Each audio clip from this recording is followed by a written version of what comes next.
Hi friends, welcome to పట్టప్ Maheshwari YouTube channel. అందరు ఎలా ఉన్నారు?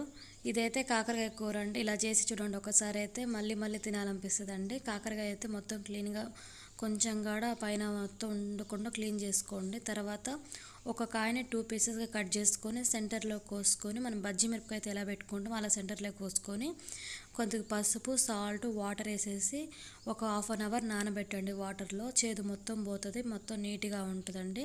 తర్వాత 3 టైమ్స్ కడుక్కోండి. అవన్నీ కడిగేసి పక్కన వాటర్ లేకుండా ఉంచేసి ఆయిల్ వీటెక్కినాక ఆయిల్ అయితే వేయండి.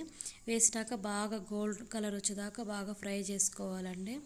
ఆయిల్లోనే ఫ్రై చేసుకోవాలి, వాటర్ అనేది తగలవద్దు. వాటర్ తగిలితే ఖరాబ్ అయిపోతుంది తొందరగా కూర. ఇది 4 days అయినా ఉంటుందండి కర్రీ అయితే. అల్లం పేస్ట్ అయితే చేసి పెట్టుకోవాలి, అప్పటికప్పుడు ఫ్రెష్ది అయితే చేసుకోవాలండి. మనకు ఆల్రెడీ ఉండేదైతే చేసుకోవద్దు. దీంట్లో పోపు దినుసులు, ఆనియన్స్, ఎండుమిర్చి, పచ్చిమిర్చి, కరివేపాకు అయితే వేసుకొని అదే ఆయిల్లో ఫ్రై చేసుకోండి. తర్వాత టమోటాలు వేసుకోండి. నేనైతే 1/2 kgకి కాకరకాయలకి 1/2 kg టమోటాలు అయితే తీసుకుని, ఎందుకంటే గ్రేవీ అయితే బాగా రావాలి. మనకి పీసెస్గా ఉంటాయి కదండి, మనకి రైస్లో కలుపుకోవడానికి కూడా గ్రేవీ కావాలి కాబట్టి.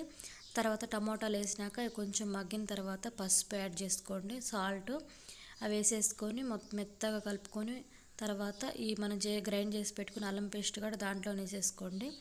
వేసుకొని మొత్తం దగ్గర కలుపుకొని లో ఫ్లేమ్లో ఉడికించుకోండి. ఎందుకంటే మనకి ఫ్రై తక్కువ అవ్వకుండా, ఎక్కువ కాకుండా, వాటర్ ఎక్కువ రాకుండా ఉంటుంది కాబట్టి. తర్వాత తగినంత కారం అయితే వేసుకోండి. మీకు ఎంత కారం సరిపోతుందో అంత కారం అయితే వేసుకోండి.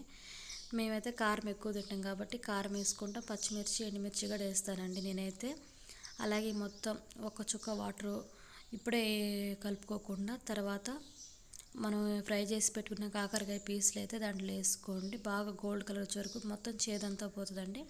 1-2 చేదు ఉన్నా కూడా మనం గ్రేవీతో తినొచ్చు. కర్రీ మటుకు చాలా టేస్ట్ ఉంటుంది.